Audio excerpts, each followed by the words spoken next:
Allez, on se retrouve pour, on va dire, un épisode autour d'un café. Ouais. Parce qu'on est dans le café, on n'a pas eu de podcast depuis des mois et des mois. Parce que, il faut dire que Nathan et moi, on a des activités qui nous prennent beaucoup de temps. Ouais, exactement. Et on n'a pas réussi à se prendre un moment pour parler de l'activité. Il faut dire que l'activité qui n'est pas terrible. Hein. Ouais. On se fait chier. Ça nous a pas évité de cogiter. Voilà, mais c'est vrai activité de merde. Et puis il faut avouer que les combats Stevenson et tout ça, franchement ça fait chier. Ouais, ça vaut même pas le coup qu'on fasse un podcast sur ça, quoi. Mais bon, là, vu qu'il y a Canelo et Crawford qui arrivent, on a décidé d'en parler parce que c'est quand même le gros combat, on va dire, presque de l'année, parce que cette année il y a quand même il y a quand même quasiment eu aucun combat. Les plus gros combats c'était Usyk. Usyk Dubois, puis ouais, encore, franchement. Enfin, et encore c'est parce que c'était Usyk, mais voilà, c'est parce que c'est Dubois. C'est ça. En espérant que ce combat, même si on n'y met aucun espoir, puisse être un truc un peu sympa cette année. Alors moi je vais prendre juste quelques minutes pour dire ce que j'en pense. Parce qu'il y a quand même, il faut quand même, on va dire, remettre l'église au milieu du village. Crawford et Canelo, il n'y a pas un monde en fait où ils étaient censés se rencontrer. Ouais. Crawford, il a fait toute sa carrière presque à 147 pounds, je sais pas combien c'est, ça doit être à 68 kilos, je crois, je pense comme ça. Il a aussi unifié les ceintures à 140, donc c'est genre 63 kilos. Alors, moi, je dois avouer, j'ai rien contre Crawford personnellement. Je vais pas commencer à le critiquer, enfin voilà quoi. Mais c'est vrai quand il a unifié les ceintures à 140 et il est monté à 147 pour avoir aussi une ceinture, il était dans la liste pound for pound de tout le monde. C'était genre vraiment un mec iconique. Voilà. En sachant qu'il faut aussi avouer, il a unifié une division qui était assez légère à 140. Il y avait, je peux pas dire un combat légendaire qu'il a eu à 140, quoi. Il a unifié avec Gamboa, avec peut-être Postol, l'Ukrainien, mais c'était, enfin voilà quoi. C'était un bon champion, mais voilà, quand il est allé à 147, je crois qu'il a eu sa première ceinture, je sais plus trop contre qui. Il devait avoir son combat contre Errol Spence pendant très très longtemps. Le combat, comme tout le monde sait, il est arrivé 5 ans en retard. Et Spence s'était détruit avec un accident de voiture, c'était un alcoolique, drogué. Non mais c'est vrai, hein. Ouais, bien sûr. Ils avaient même annulé le combat Spence-Pacquiao parce qu'ils savaient qu'un Pacquiao de 42 ans allait le défoncer la gueule. Et donc du coup, il y en a beaucoup qui ont vu la victoire de Crawford contre Spence comme une énorme victoire et tout ça, alors qu'en fait tout le monde sait que Spence c'était une épave. Donc bon, honnêtement, moi ce qui m'a beaucoup déçu de Crawford, c'est que quand Crawford était à 147 et il a décidé de se faire un combat contre Brook et Amir Khan, deux mecs qui étaient lessivés, retraités, c'est là où en fait pour moi Crawford, j'ai arrêté de le mettre entre guillemets dans ma liste, enfin j'ai arrêté de le suivre. C'était évident que le mec était pas sérieux quoi, dans sa carrière. C'est mon avis. Mais il a quand même évité beaucoup de gens à 147, des petits jeunes. Il aurait pu se faire pas mal de combats quand même assez bien. Il a décidé d'en faire contre des gens qui n'étaient pas terribles. Ouais, voilà, quoi. Enfin, je me souviens plus trop des noms. Voilà. Et le problème, c'est qu'après, il est monté à 154. Donc 154, ça doit être 70 kilos. Quoi, enfin, contre Madrimov. Et là, on a vu qu'il a galéré comme un chien. Ouais, honnêtement, ça a été très très compliqué. Il y en a beaucoup qui l'ont vu perdre. Moi, je vais être honnête. Je pense vraiment qu'aussi un des gros points forts de Crawford, c'était qu'il avait toujours un avantage de poids et de taille parce qu'il arrivait à perdre beaucoup de kilos avant la pesée, ce que fait Devin Haney et tout ça. Et du coup, logiquement, là je vais vraiment être dans la logique, imaginons que Crawford aurait détruit Madrimov en 3 rounds, à 154. Là, on genre aurait dit en gros KO. Legit. On aurait dit, ok, cool. Mais tu m'aurais dit après, Crawford, il va sauter encore 2 catégories au-dessus pour aller faire un combat contre Canelo. Déjà, là, je t'aurais dit, franchement, je suis pas sûr. Ouais. C'est dangereux. Alors, là, c'est vraiment si Crawford aurait détruit Madrimov. Vu qu'on sait qu'il a eu des énormes difficultés avec Madrimov, au niveau Madrimov, quand même, avec sa vitesse, sa puissance, lui a posé des gros problèmes. Ouais, et puis son style de boxe. Son style de boxe. Et il faut aussi dire que Crawford n'a pas eu la puissance pour vraiment embêter Madrimov. Et là, tu me dis qu'il monte 2 catégories contre Canelo, rationnellement, logiquement, alors qu'en plus, Crawford, il a 38 ans et il a été inactif depuis presque 1 an et demi. Mathématiquement, si tu prends le truc froid, Je veux dire, il n'y a pas un scénario où Crawford arrive à embêter Canelo. Et juste pour finir, Canelo en plus, il y a beaucoup de gens qui le critiquent, il est sur la fin, son dernier combat n'était pas terrible, mais Canelo, il reste actif. Bien sûr. Il a combattu quand même 2-3 fois, alors que Crawford, rien du tout. Voilà, moi je pense que c'est un combat, je pense que ça va se faire comme Charlo. Genre en gros, Crawford, les 2-3 premiers rounds, va essayer d'être un peu genre en mode je lui rentre dedans. Il va comprendre qu'il peut rien faire contre Canelo et que Canelo, sa puissance, c'est quand même... c'est du lourd. C'est du lourd. Et après, il va faire passer les 12 rounds en faisant à chaque fois les coins. Ça va être un combat de merde.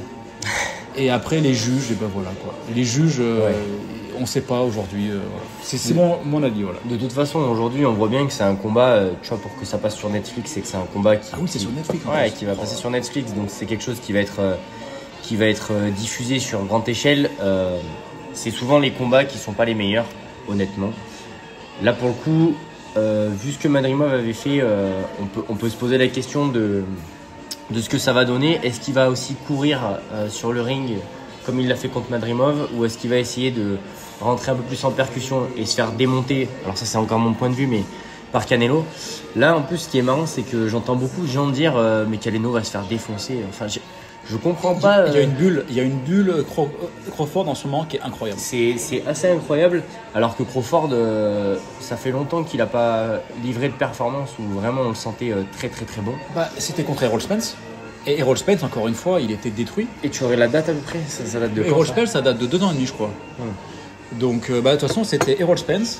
Après, en fait, c'était Errol Spence. Il était censé avoir un rematch. Ouais. Et en fait, ça s'est pas fait parce qu'Errol Spence, physiquement, il détruit, quoi. Mais en gros, t'as Crawford qui attendait le rematch. Il a attendu pendant 1 an. Après, il a fait OK, j'en ai marre. Il est monté à 154 parce qu'il n'arrivait pas à faire le poids. Je veux dire, il faut être honnête. Et donc, du coup, il s'est pris Madrimov. Il a gagné, comme on sait, mais combat vraiment très dur. Et là, on est 1 an et demi après, ou 1 an et 3 mois, je crois. Et c'est le combat contre Canelo. Donc, en gros. Et avant ça, c'est vrai que Crawford, il a combattu contre Porter. Il y avait pas mal de trucs. Franchement, je vais être honnête, moi, j'ai jamais été impressionné par Crawford. Il n'a pas une performance incroyable. C'est un mec qui a une technique, qui a une puissance. Je veux dire, je vais pas m'en mentir, il est très très bon. Il arrive à switcher droitier et gaucher. En tout cas, à son poids initial, ouais. Ouais, c'est ça. Parce que là maintenant aussi, il va falloir voir ce que ça va donner. Exactement. Parce que je veux dire, je sais pas si tu as vu les photos de Crawford et Canelo quand ils font les face à face. Le face-off. Ouais. Crawford, c'est ça qui est incroyable. Crawford, il est plus grand et plus large que Canelo. Ouais, mais parce que là, on va en revenir à la même problématique que d'habitude. Et d'ailleurs, il faudra qu'on fasse un épisode là-dessus, puisque je militerai toute ma vie contre ces putains de pesées 2 jours avant. Ouais, 2 jours ou 1 jour avant, quoi, c'est n'importe quoi. Où les mecs, ils font des sèches de perte d'eau et en fait, c'est très mauvais en plus pour la santé. Et alors, faudra m'expliquer comment tu prends des fois jusqu'à plus 10 kilos et tu restes performant sur le ring. 15-20, mais avec les Devin Haney, ils ont moi, j'aimerais mettre une caméra embarquée pendant les 2 jours qui suivent, tu sais, la pesée, voir un peu ce qui se passe dans les vestiaires. Je pense qu'il y a beaucoup de transfusion. Je suis très suspicieux. Oui, je pense qu'il y a de la transfusion qui va bloquer. Parce que essayez de vous lester à 10 kilos, essayez de bouger sur le ring de la même manière, vous allez me dire, si vous arrivez à bouger pareil, vous êtes vraiment très très fort, mais franchement, j'y crois pas une seule seconde. Non, il y a des, de toute façon, en plus, Crawford, il fait partie du team Snack.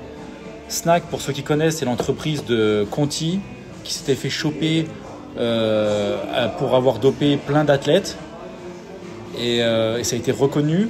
Et aujourd'hui, il a monté sa boîte juste pour la boxe, en disant oui, mais en fait maintenant moi je sais lutter contre le dopage parce qu'en fait c'était moi qui a dopé les athlètes depuis 20 ans et on est censé le croire, quoi. Nous pouvons rester un peu suspicieux. On est suspicieux, mais surtout quand dans son équipe il y a Devin Haney et tout ça, quoi. Mais j'ai hâte de voir à ce compte-là alors le nouveau Crawford, parce que hâte de voir maintenant comment il va cogner. On en a vu beaucoup essayer de faire des transitions comme ça et qui n'arrivaient plus après à cogner ou qui étaient très mous, très lents. C'est ça. Bon, en tout cas, on sait que si les mecs ils se déplacent de la même manière avec 2 catégories au-dessus, on pourra se poser 3 questions. En tout cas, il n'y a quasiment pas d'exemple de personnes qui montent de 2 catégories et qui arrivent à battre.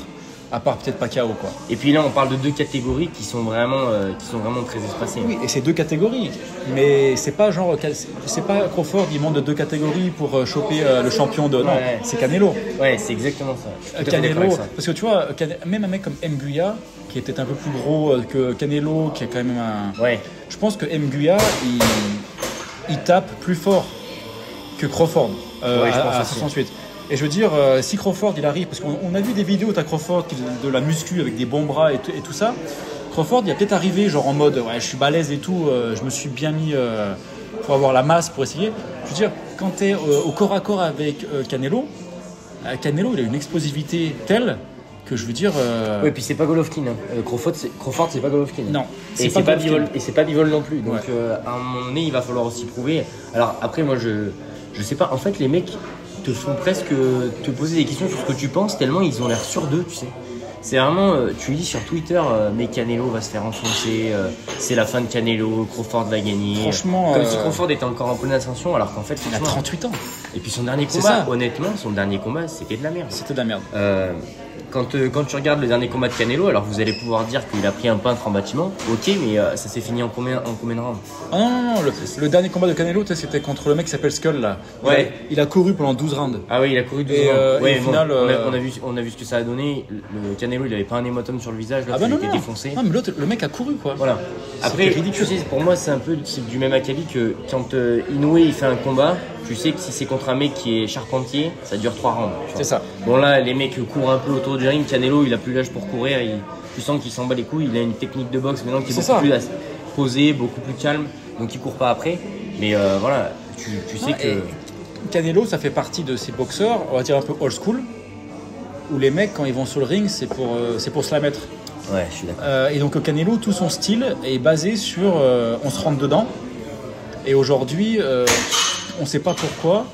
Et les juges ont commencé à donner des victoires à des mecs qui comme courent. Devin Haney, comme Steven Hassan, où en gros ils courent, ils mettent 3 jabs par round et ils ont le round. Donc du coup aujourd'hui il y a tout le monde qui essaye de faire comme ça. Donc du coup en gros leur camp d'entraînement ça doit être ils courent pour être sûr d'avoir des jambes qui tiennent sur 12 rounds. Donc là je sais pas après Crawford je sais pas si ce qui va... Franchement pour moi ce combat c'est un inconnu. Si vraiment je pense que si Crawford il y va en croyant ses supporters, on va dire en croyant c'est les yes man qui sont autour de lui en mode ah Crawford t'es super fort, vas-y tu y vas et tout ça, je pense que Crawford il se fait mettre KO en 2 rounds. Parce que je Je veux suis dire assez d'accord sur un crochet ou sur un uppercut, je pense c'est que... ça. Parce Et qu'en puis, plus, vas-y. tu vois, comme Canelo, il est compact, je pense que s'il y a une erreur de la part de Crawford... Alors après, moi, ce que j'attends de voir, c'est de voir Canelo sur un combat où peut-être il va avoir un peu plus de pression aussi par rapport à un adversaire. il a que l'habitude maintenant, Oui, mais ouais. avec cette hype... Alors après, moi, j'ai hâte de voir aussi son physique. J'ai vu que là, il avait fait un camp d'entraînement avec... Boots Ennis. avec Boots et apparemment ça s'est bien passé, ça a été solide et apparemment Canelo il est très très solide donc hâte de voir ce que ça a donné et je suis content parce que les vidéos qu'il met, il met des vidéos où De il fait merde. des vidéos de merde Ouais. et tous les mecs tu sais sont en mode oui. ouais mais s'il fait que ça bah Non, mais les attendez les gars attendez. Franchement, ils sont super cons. Ouais. Je suis désolé, mais il y a une espèce de masse. de bulle, d'effet de masse autour de Crawford. Juste pour info, Crawford, quand il a battu Spence, il était dans des podcasts, des interviews. Et c'est là où ils ont commencé à dire il faut que tu montes contre Canelo. Et Crawford lui-même, au début, disait mais non, les mecs, il y a des catégories pour quelque chose, contre Canelo, c'est pas possible. Alors là, je veux dire, c'est Crawford lui-même qui l'a dit il y a 2 ans, quoi. Donc je sais pas. Après, il y a aussi le problème, c'est que Crawford, d'après ce qu'il a dit, il a fait un procès à Top Rank, son promoteur, parce que Top Rank lui a pas donné assez de sous. En gros, il disait aujourd'hui ils veulent tous être vraiment millionnaires. Et Crawford, le problème, c'est qu'il n'avait pas de fanbase. Toute sa carrière, les gens disaient Crawford, il est super bon. Mais en fait, il n'a pas de fanbase. Ça n'a jamais été un mec qui a généré beaucoup de sous.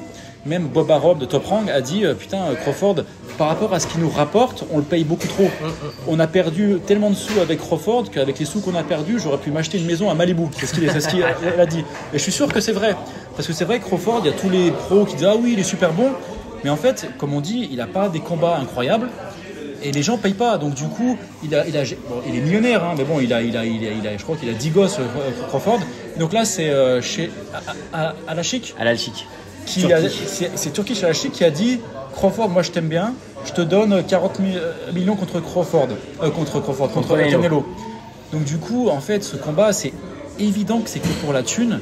Alors Crawford, on ne sait pas, peut-être qu'il va essayer d'y aller vraiment pour battre Canelo, mais ce qu'il faut bien comprendre, c'est que ce combat, c'est le dernier combat de Crawford, c'est le jackpot.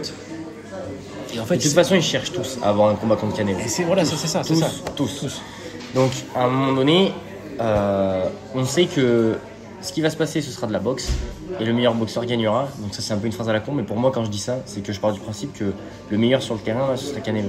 Ouais, Quand tu regardes, parce que tu vois, là, on peut avoir l'impression que quand on parle de Crawford, on parle d'un boxeur mauvais. C'est pas le cas. À chaque fois, on remettra toujours cette guillemets-là. On parle de top boxeur. Pour moi, Crawford, c'est un très très bon boxeur. Mais la dernière défaite de Canelo, si je dis pas de conneries, elle est contre Bivol. Bivol, regardez le spectacle, quoi. Bivol, on n'en a pas beaucoup des mecs comme ça. Quand tu vois le combat, le dernier qu'il a fait contre Beterbiev et les deux combats, peu importe après qu'on trouve l'issue pour l'un ou pour l'autre, les combats qui ont été faits, c'est du combat de haut niveau et je pense que ça va être très compliqué dans les années à venir de retrouver des combats de ce calibre-là. D'ailleurs, tu as vu pour la trilogie, c'est très très compliqué parce qu'il galère en fait à... Je crois que, si je dis pas de bêtises, Bivol en fait a dit au début qu'il voulait plus signer ou qu'il voulait organiser ça en Russie, ouais, ou alors je sais plus si c'est Beterbiev. Les dernières nouvelles, c'est que Bivol s'est fait opérer du dos. Il avait une blessure au dos depuis assez longtemps qui traînait. En gros, il s'est fait opérer et c'est pour ça qu'il était un peu en off. Okay. Et il n'avait pas dit à personne. Ouais, mais apparemment, il y a de nouveaux combats aussi qui sont mis entre eux. En fait, Beterbiev, il avait marre d'attendre, il a signé pour un autre combat. Contre qui? Ouais. Franchement, je sais pas. Donc c'est pour ça. Et là, on parle de boxeur. Là, oui, là c'est le plus haut du panier, comme quand on parle d'un Usyk ou comme. Mais pour moi, Crawford, pour l'instant, ne rentre pas dans ce caste-là. S'il gagne Canelo, alors faut l'imaginer. Moi, j'ai du mal, hein, mais il faut l'imaginer. Qu'est-ce que ça changera vraiment? Après, c'est un peu le problème, c'est que moi, je me dis d'un autre côté, il faut voir la performance que donnerait Canelo. Moi, de ce que j'ai l'air d'entendre, je pense que ça va être quelque chose. Je pense qu'il va quand même nous sortir un gros combat. Après, combien de temps il pourra continuer encore à faire ça, je sais pas. Franchement, je sais pas. Et comme tu dis, Canelo, il a des combats contre Bivol et tout ça. Je veux dire, le combat contre Bivol, Canelo a perdu, mais il était loin d'être ridicule. Franchement, il s'est fait outboxer, bien sûr. Pas de souci. Par contre, en termes de défense et tout, il s'est pas fait trop. Oui, puis c'est pas une MBA comme contre Suras. Tu sais, c'est pas un combat où en fait tu vois que le mec le prend à la légère et en fait il se prend un KO ou quoi. Non, c'est le gars, il tient 12 rounds où il fait 12 rounds solides et il va au charbon. Ouais. Il est pas en train de courir. Trouver un combat où Canelo il court autour du ring. On peut pas demander. Crawford va pas répliquer ce qu'a fait Bivol. C'est impossible. Le seul mec qui peut faire du Bivol, c'est Bivol. Crawford, honnêtement, encore une fois, dans ses combats avant, il est toujours en difficulté. C'est ça, hein, son combat contre Porter, il le perd. D'ailleurs, c'est son entraîneur qui fait. Qui lui dit. On est au 10e round, sur tu perds. T'accélères. Et t'as Crawford qui fait ah bon? Donc il se rend même pas compte qu'il perd le combat parce qu'il fait pas grand chose. Et il arrive à mettre KO Porter, enfin il le stoppe. Et beaucoup de ses combats sont pareils en fait. T'as Crawford qui fait pas grand chose et tout ça. Et d'un coup, Crawford arrive à mettre un gros coup et à finir le mec. Moi je me dis que ça peut être un peu une Gervonta Davis. C'est-à-dire qu'on se rende compte peut-être sur ce combat-là qu'en fait, comme là, Gervonta sur son dernier combat, en fait, non, il n'a pas la capacité tout le temps à faire stop. Et en fait, on l'a déjà vu contre Madrimov. Bien sûr, c'est ça. Et on peut même être encore plus surpris s'il y a un KO. Parce que moi, j'enlève pas l'idée que ça aille pas jusqu'au bout et que ce soit Canelo qui finisse. Moi, à parier. Bon, je parie pas, mais si je devrais pas parier, ça serait arrêt de Canelo avant la fin. Attends, mais les coups au corps de Canelo, c'est pas. Prends un crochet de Canelo. C'est ça. Si, je veux dire, Charlo et tout ça, ils ont réussi à survivre 12 rounds. Bon, Charlo, il a mis le genou à terre. Voilà. Si Crawford, il y va en voulant aller au contact. Ouais, et puis, juste pour finir aussi, tu as Berlanga. Oui. Berlanga, on sait son poids du combat, il était au-dessus de 200 pounds. Et pourtant, il allait par terre sur un crochet avant de. Voilà. Si Crawford, il arrive au combat, il fait 160, 168, il sera peut-être au milieu. Il pourra pas encaisser les coups de Crawford, de Canelo. Enfin, je veux dire, ça va être très compliqué. Très compliqué. Si Canelo, il met des mecs par terre qui sont au-dessus de 200 pounds. Non, puis qu'on soit d'accord, alors moi je vais parler pour moi, mais je pense qu'on est d'accord là-dessus.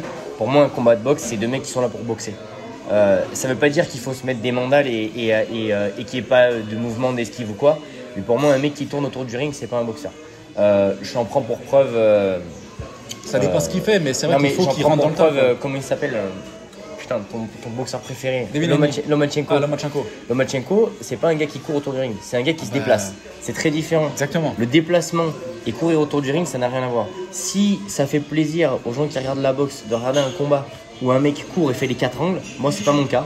Et pour moi, si ça se passe comme ça, et si Crawford arrive à prendre la victoire comme ça, ben, en fait c'est juste encore un combat de merde qui feront que les gens dont tu parles de la boxe qui vont regarder ce combat, ben, en fait ils vont encore regarder un combat de merde alors que c'est censé être des stars. C'est ça. Après, il y a quand même le côté business. Je sais que Turkish Al-Hashish, là, il a signé un contrat, je crois, de 3 combats avec Canelo. Je crois. Ok. Je sais pas si T'as Skull... l'impression que ça change tellement tout le temps que c'est ça, compliqué c'est ça. d'avoir l'info sûre. Mais je sais pas si Skull, ça faisait partie d'un des combats. Il me semble que si. Parce que, en fait, pour moi, techniquement, c'est quasiment impossible que Crawford y gagne. Parce que si Crawford y gagne, en fait, Canelo, après, on va dire son stock, il descend, quoi. Donc, le dernier combat qu'il doit faire avec Al-Hashish, il va pas rapporter beaucoup. Franchement, Oui, parce que là, on s'adresse pour moi, à une autre problématique. il n'y a pas un scénario où Crawford y gagne, quoi. C'est malheureux, mais... Alors, vous pourrez le noter ici. Bon, après, peut-être que Canelo perdra, mais en tout cas, vous pouvez noter ici. Je pense qu'on est peut-être les seuls en ce moment à dire ça. Je te jure, il y a non, vraiment, mais ça, c'est hallucinant. il y a vraiment une ambiance globale où on dit que Crawford va gagner. Donc, moi, même sur RMC, hein, je me rappelle. Alors, je sais plus comment il s'appelle déjà.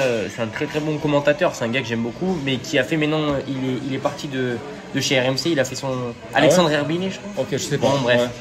Et en fait, pareil, je l'écoutais, il disait ouais, Crawford, il va défoncer Canelo qui est sur la descente. Crawford, c'est vraiment, tu sais, il le cale sur le même topo qu'un Inoue, qu'un Canelo, Mais c'est n'importe quoi. Franchement, il suffit d'aller sur BoxRec, de voir la liste des opposants de Crawford.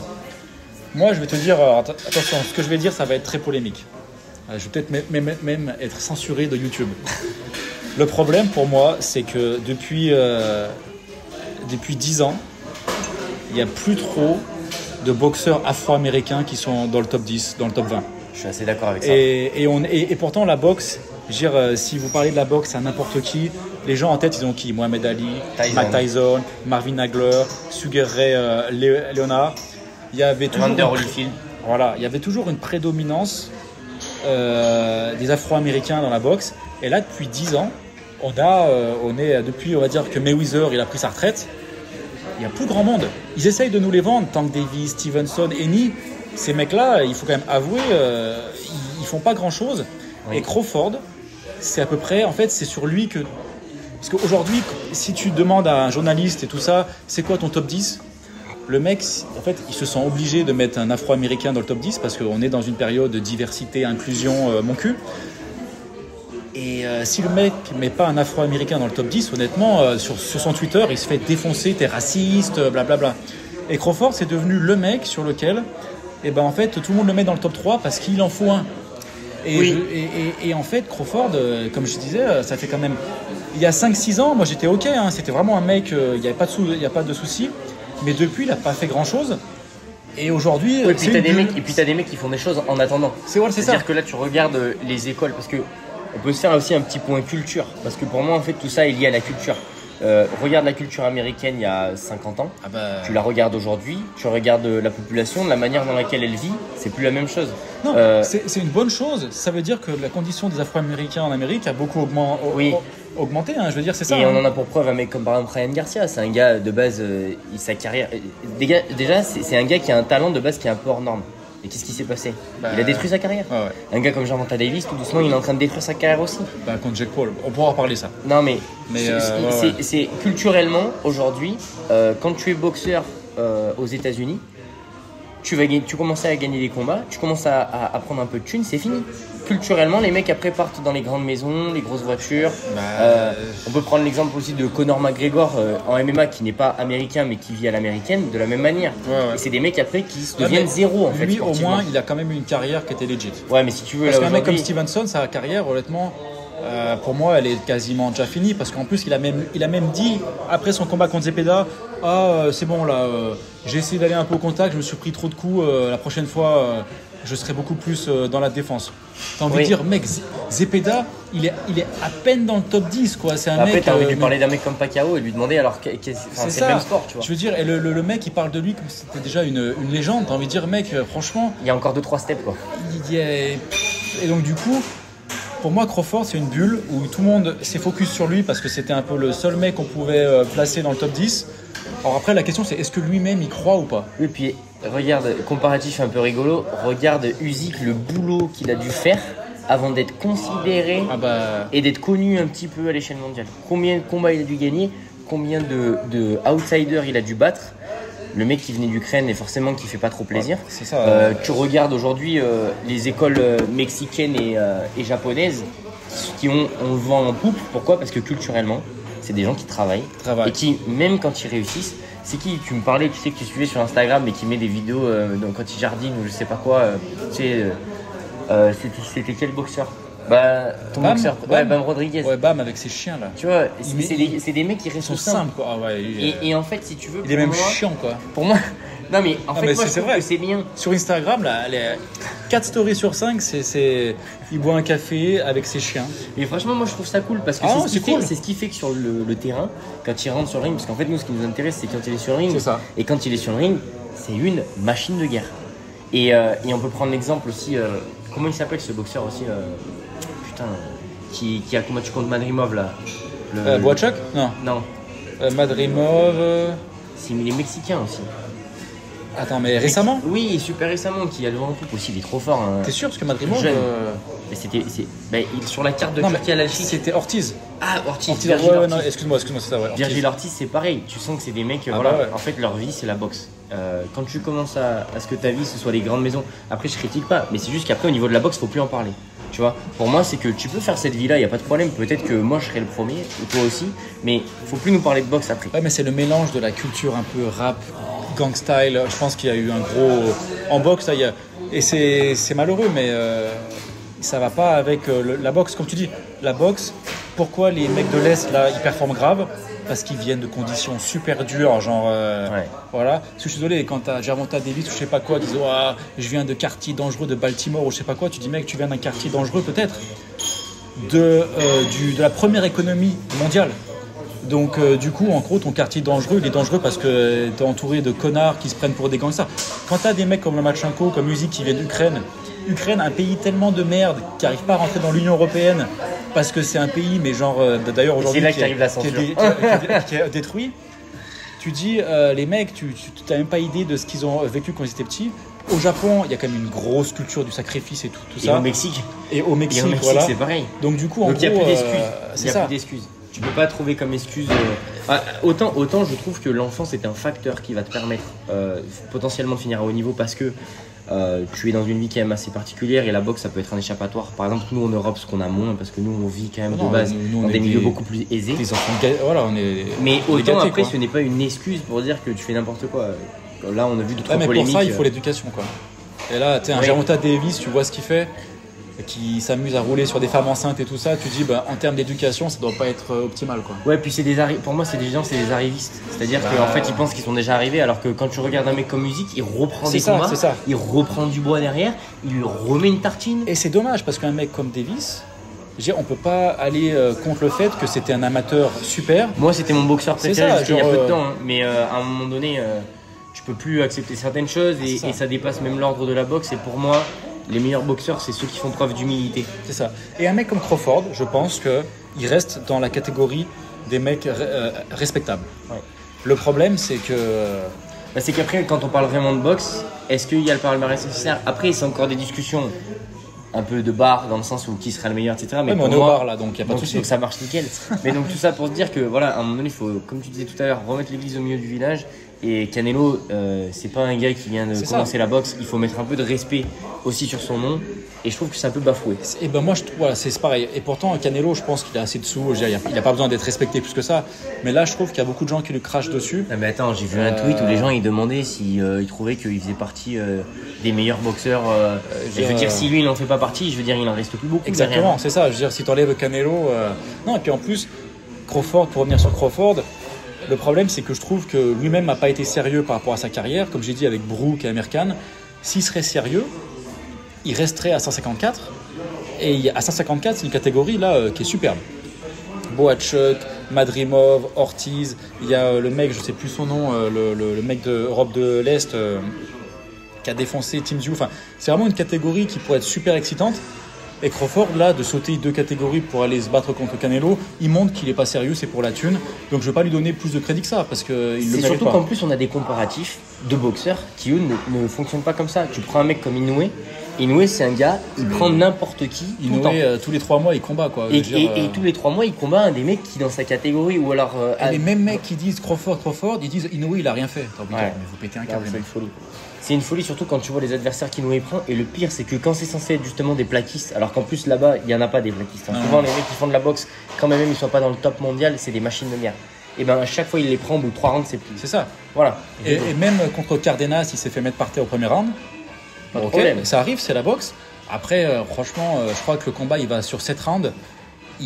Dès le round d'après, 4, ouais, et puis même il domine. je Il crois, domine, quoi. Round 4, 5, ça commence à partir en sucette, Mais il il frappe domine, dans tous mais les il sens. domine Ouais, complètement. c'est exceptionnel. Je veux dire. Et tu vois la différence de calibre. Bah ouais, je veux dire, non, mais Inoue, il est absolument incroyable. Et puis c'est des mecs qui proposent hein, sur des combats. C'est pas des mecs qui font que marcher et courir. Et tu vois, genre, c'est là où tu sais que c'est incroyable. C'est des mecs comme Tank Davis, comme Stevenson ou Eni, ils se prennent des coups dans la gueule. Ah, tu sens que ça les blesse un petit peu. Tu sens qu'ils ont après. Ils ont plus envie, vraiment. Inoue, plus il se prend des coups dans la gueule, plus il se relève, et plus ça devient un psychopathe. Il faut quoi. dire que je trouve que ça fait longtemps qu'il en a pas pris des vrais parce qu'il a une telle agilité. Pour moi, c'est vraiment un mec. Ouais, mais contre qui... Cardenas, il en a pris une bonne. Hein. Oui, Oh. mais si tu veux, là, tu regardes les Une derniers face. combats qu'il a fait. Franchement, il est d'une facilité, non, mais- c'est déconcertant. Moi, ce qui me fait halluciner, c'est que contre Cardenas, il se prend un énorme coup dans la gueule, et tu sens que vraiment pendant 2 secondes, Ouais, ça le calme. son cerveau, il est déconné. Il se relève, il se met à genoux, il sait plus où il est, il dit à son père ah, ça Et va, tu ça vois va. l'humilité. À ce moment-là, tu vois qu'il prend le truc vraiment au sérieux. Ah, ouais, ah bah ouais, bien sûr. Mais le problème, ce qui est incroyable, c'est qu'il arrive, alors que bon, il a très clairement une commotion. Hein, je veux dire, le Ouais, cerveau ça a bouge, déconnecté, et le mec, 3 minutes après, tu vois qu'il arrive à s'adapter et il défonce le mec. T'as quoi. une idée de savoir en combien de oses Ils sont en 8, ils sont en 8. boxent en 8. Ils sont en 8 et à partir de 75 kilos, ils sont en 10, je crois, un truc comme ça. Je sais que le match contre Teofimo Lopez, il était en 8. Ouais. Donc ça va en 8 jusqu'à 70 kilos, je crois. Donc ça fait mal. Hein. Bah, les mecs qui se rendent déjà, pas compte. Déjà, quand t'es en 16, Ouais, et que c'est ouais. un coup bien vissé, des fois tu peux garder des traces sur le visage. Ah bah. Mais alors, avec du 8 par des professionnels et des mecs qui ont des frappes, parce qu'on se rend pas compte de. Ça fait plus mal que s'il y avait rien. Ah, mais Je oui. veux dire, c'est ça qu'il faut bien comprendre. Parce qu'en plus, t'as même un peu plus de surface, Bien donc tu sûr. prends un peu plus de C'est plus largeur de compact. coup. Ouais, non, c'est clair. Donc tout ça pour finir en disant mettez aussi un peu du respect sur Canelo. Bah de toute façon, Canelo, il a plus rien à prouver. Après, moi, ce qui me fait Ouais, chier, mais c'est que attends, mais Canelo. même comme ça, les mecs Ouais, mais qui- je sais, mais pour moi, Canelo, là, il est à la fin de sa carrière et ça va être du. J'espère qu'il sera assez intelligent pour s'arrêter au bon moment. Parce que là, il a tout à perdre. C'est en gros un mec, à chaque fois qu'il est à la télé, il rapporte de la thune. Donc en gros, j'ai peur que les mecs comme Alachiche ou je sais pas quoi, ils vont l'utiliser jusqu'au bout. Et j'espère que Canelo, à un moment, va dire les mecs, allez tous vous faire foutre. Et qu'il va se casser. Un peu comme Lomachenko, dans le sens où, bon, c'est pas du tout comparable. Mais il a eu l'intelligence de dire ok, j'ai ma ceinture. Là, il y a Stevenson, il y a Davis, il y a tous les mecs qui n'ont pas voulu me prendre les 6 dernières années. Aujourd'hui, je m'approche de la quarantaine. Et Ça a plus d'intérêt. et tout d'un coup, les mecs qui sont excités en sachant que de toute façon, comme ça a été le cas avec Devin Haney, même si Lomachenko sort un bon combat, il se fait baiser par les juges. Donc du coup, Lomachenko a eu l'intelligence de dire allez bien vous faire foutre, je prends ma retraite. Puis ça n'a plus d'intérêt, c'est des combats qui servent plus à rien. C'est ça. Et puis Ça je veux sert dire, un combat qui est en retard, pour moi, ça sert plus à rien. C'est comme Il y a Pacquiao, des fenêtres, Mayweather, t'as des c'est ça. fenêtres, si tu les prends pas, C'est ça. après faut arrêter. C'est pour ça que les mecs comme Inoue, tu vois, genre là, le prochain combat de Inoue comme Akhmadinov, là, c'est magnifique. Alors, il y a des gens qui se plaignent, comme quoi Akhmadinov, il a déjà une défaite et tout ça, mais c'est des mecs qui sont dans leur prime, quoi. Ils sont chauds. Oui, puis Et- la défaite, mais parce que les gens s'attachent, mais je sais que bah, justement le fameux Alexandre Herbinet que je critiquais tout à l'heure sur sa position par rapport au combat, Ouais. c'est le même mec aussi qui parlait en fait de ce fléau que les gens ont de quand il y a une défaite, de dire que le mec ça y est il est passé ou il est Bah, nul. c'est ça. Je veux dire, si tu comprends pas qu'à un moment donné dans le sport à ce niveau-là tu puisses avoir une défaite, oui bien sûr qu'on a envie de créer des icônes, mais toutes les icônes ont eu des défaites. Mike Tyson en a eu. Ali, il a plein de défaites. Ali en a eu, Canelo en a eu aussi. Je veux dire, c'est pas ça qui fait que la Bah non. personne. Pacquiao, je crois qu'il a 7 ou 8 défaites. Et pour D'ailleurs, autant, on met toujours la télé quand il passe en combat. On rend hommage à Pacquiao, Ouais. qui a fait un draw contre Barrios à 47 ans, alors Franchement, qu'honnêtement, c'est je impressionnant. pense qu'il a gagné le combat. Pas large, mais il a fait assez pour gagner. Ouais, franchement, c'était assez surprenant. La décision est vraiment très surprenante. Ouais, et Barrios, ça montre. Mais on fera aussi sûrement un petit épisode sur la politique dans la boxe, ce qui est aussi un fléau. C'est désespérant. Ouais. Moi, ça me fait chier. Hein. Je dois avouer, des fois, tu regardes les combats. Genre, il y avait, attends, je sais plus quel combat j'avais regardé. Ah, je m'en souviens plus. Si, c'était le dernier combat de Teraji. Bon, c'était des Japonais contre un autre mec, contre un mec de Californie. Pour moi, la décision, elle est incompréhensible. Combat compétitif, mais Teraji l'avait gagné. Ils ont donné Pourtant, c'était au Japon. Hein. Ils ont gagné la victoire. Ils ont donné la victoire à l'autre mec. J'ai pas compris. Alors que l'autre mec est allé au tapis. J'ai pas compris. Et ça, c'est comme ça. Mais branchez-vous aussi un peu sur la boxe japonaise. Franchement, vous verrez des trucs vraiment sympas. Moi, c'est ce que j'ai fait. Vu que là, c'est un peu calme, je me suis mis sur la boxe japonaise. Que les Japonais, peut-être que le niveau est peut-être un peu moindre, on va dire en général, même s'il y a quand même des mecs qui sont quand même très très hauts comme Inoue. Mais ils sont là pour se mettre sur la gueule. Ouais, c'est vraiment des beaux combats. Et franchement, quand tu vois les Devin Haney, les Stevenson, même les Jermaine Ortiz que j'aime bien, mais à la fin, c'est les mecs, vous êtes payés des millions pour vous foutre sur la gueule, quoi. On est là pour ça. Ouais, et puis ça dure 12 rounds, après vous avez de la récup. Je sais bien que. Puis souvent, en fait, les gens sont en mode oui, mais tu comprends. Après, ils repartent avec des séquelles. Après, c'est un choix de vie parce qu'ils ne pourraient pas faire autre chose. Le mec, le charpentier qui bosse 15 ans. Et il est quasiment SMIC et il a aussi des séquelles. Hein. Puis regarde, tu as Dubois contre Usyk. Alors oui, il va avoir des séquelles. Hein. Il s'est pris une sacrée gauche mais dans la gueule. Mais je pense qu'il sait pourquoi il l'a pris. Et le mec, il s'est fait quoi 30 millions, je crois. Ça va, quoi. Et je crois que Usyk, il s'est fait plus de 110 millions. Je pense qu'il y a beaucoup d'auditeurs là qui seraient prêts à les prendre même pour un combat, même s'ils n'ont aucune préparation. C'est comme on se dit, nous à chaque fois les sparring dans le club pour gratos, mais alors qu'on paye la licence. Et les mecs ils se font une commotion toutes les semaines, quoi. Ouais, c'est clair. Donc je veux dire, mais tu vois les vidéos de Stevenson de sparring où il y a un mec qui arrive à lui mettre un bon crochet, t'as Stevenson qui fait arrête et arrête. T'as envie de dire mec. Bah ouais, c'est assez triste. Tu parles de toi à la troisième personne, quoi. Enfin bref. Est-ce que ce que je te proposerais pas pour terminer, c'est que tu nous fasses un petit top 3 de tes boxeurs du moment et pour que les mecs puissent se brancher sur 2-3 combats sympas. Bah ouais, mais c'est dur parce qu'il n'y a pas grand chose en ce moment. Non, mais sur top 3 boxeurs, même s'il n'y a pas de combat actuel. Pour moi, mon top 3 c'est Inoue. Parce que le prochain combat de Inoue, franchement, il va être top. Arkhamedov, là, il est très sérieux, il se prépare bien. C'est le genre de mec, il n'y a pas d'abandon, quoi. Ils vont tout donner. Inoue, ce que j'aime bien, c'est qu'il n'est pas infaillible. Il est pas chiant. Je veux dire, lui, il est très dans l'agressivité, ce qui fait qu'il prend des risques et il s'ouvre. Tu peux voir que dès qu'il croit qu'il a l'ascendant sur le mec, dans son cerveau, il laisse un peu de côté la défense pour être vraiment à fond dans l'attaque, ce qui fait qu'il s'en mange des bonnes. Donc du coup, en termes de spectacle, aujourd'hui, Inoue, c'est le top. Usyk contre Dubois, c'était un beau combat. Usyk m'a surpris encore parce qu'il a mis KO Dubois en 4 rounds, c'est incroyable. Ouais, et puis avec la manière. Et Dubois, enfin bref. Donc Usyk, ça reste le top. Mon top 3, franchement, c'est dur parce qu'il n'y a vraiment pas grand monde. Hein. Bon, moi, je suis toujours à fond dans Bam Rodriguez. Ouais. Il va être contre un mec, j'ai oublié son nom là, mais très très bon combat aussi. Il y a aussi Vergil Ortiz contre Lubin, très très bon. Donc moi, il m'a niqué le top 3, il commence à partir sur son top 4. Moi, je reste sur mes combattants favoris, Inoue, Usyk, Bam et Ortiz. Ouais. Parce qu'en termes de spectacle, c'est beau. Après, j'aurais rajouté Nakatani aussi, ça c'est intéressant. Nakatani, dans la version un peu Inoue. Mais tu m'as dit 3, donc non, mais c'est pour ça que justement je rebascule. Et Ortiz aussi, j'aurais dit, c'est clair, branchez-vous aussi, parce que franchement, il m'a impressionné. Ortiz, il commence à devenir bien mature là.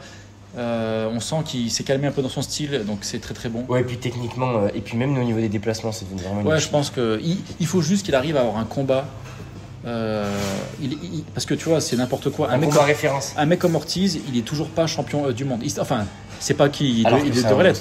Il a jamais combattu pour une ceinture. Alors que quand tu vois sa liste, le mec a quand même un résumé qui est 10 fois mieux. Il a arraché Madrimov. Franchement, ça va venir. Ouais, mais c'est incroyable de voir à quel point en fait c'est de la politique. Parce que t'as des mecs qui ont des titres de champion du monde. Un mec qui m'a étonné, je dois avouer, c'est Scofield. Scofield qui avait abandonné pour intoxication alimentaire en janvier contre Stevenson. Ouais. Il a mis KO. Comment il s'appelle ce mec ? C'est le mec Zepeda était allé 2 fois 12 rounds contre lui. C'est le mec qui louche un peu. Il a le syndrome de la tourette. Je vois pas qui c'est. Ouais, c'est un mec un peu. Il était bon, mais là, il est un peu voilà, quoi. On va dire, tu sais, c'est un gatekeeper, ils appellent ça. C'est en gros un bon gars avec beaucoup d'expérience. Ouais. Et ils mettent les petits jeunes au contrôle pour voir ce qu'ils veulent. Et un mec comme Zepeda n'avait pas réussi à le blesser. Farmer. Il s'appelle Tevin Farmer. Et Schofield l'a mis KO en un round. Donc Schofield, honnêtement, à voir. Je sais pas ce que c'est son premier combat, mais très très prometteur. Et il y a aussi le mec qui est très très suivi par Top Rank. Ah merde, il a un nom, Abdul, je sais pas quoi là. Je sais un petit jeune, pareil, très très prometteur. Abdullah Mason. Ouais. Alors lui, c'est pareil, il faut voir ce qu'il donne. Après, très prometteur. Ça me paraît être un des mieux là qu'on ait eu sur les dernières générations d'Américains. Ouais. Après, il faut voir encore une fois parce que maintenant je me méfie. On prend des pincettes. La promo est vraiment énorme, donc il faut voir ce qu'il donne contre un. Mais bon, il est très prometteur.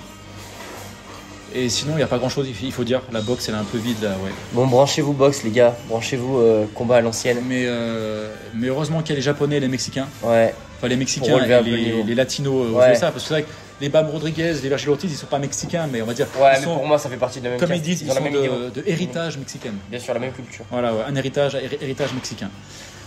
Voilà. Les gars, on espère que ça vous aura plu. Allez. Et on se retrouve bientôt pour un prochain épisode. Dans 6 mois. Ouais, dans 6 mois. Allez, ciao. Ciao.